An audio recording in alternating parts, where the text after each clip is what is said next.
স্বপ্ন যুগে বলছেন নবী কাঁদলে আমায় পাবে না, আমায় যদি চাও রে বেলাল ফিরে এসো মদিনা, আমায় যদি চাও রে বেলাল ফিরে এসো মদিনা।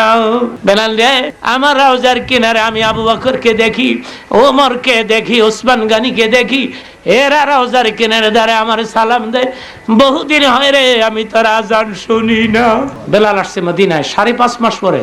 নবীর মেয়ে ফাতেমা নবীর ইন্তেকালের পরে 6 মাস জীবিত ছিলেন। 15 দিন পরে তিনি ইন্তেকাল করবেন। একটু খেয়াল করেন ফাতেমার অবস্থা কি হয়ে গেল। 15 দিন পরে তিনি ইন্তেকাল করবেন। 6 মাস নবীর ইন্তেকালের পরে তিনি বেঁচে ছিলেন।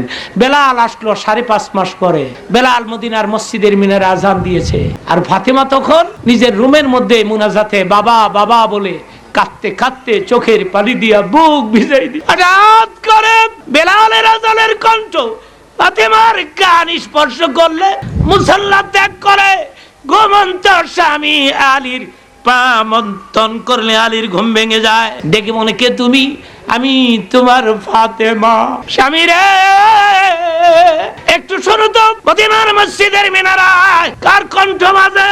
হযরত আলী বলে বেলালের কণ্ঠ মনে হয়। ফাতেমা বলে তাই হবে, আমার বাবার ইন্তেকালের পরে তোমরা না কত খুঁজেছো বেলালকে পাও নাই, তুমি আমারে ধরো, আমি দুর্বল হয়ে পড়েছি, আমারে আমার বাবার রওজা পাকের কিনারে লইয়া যাও।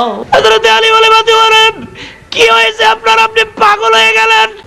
হযরত ফাতেমা বলে আমার বাবার ইন্তেকালের পরে তোমরা না কত খুঁজেছে বেলালকে পাও নাই, 5.5 মাস পরে বেলাল আসছে, আমার মন কই বেলালের সাথে আমার এতিম বাবাও আসে আমার বাবা।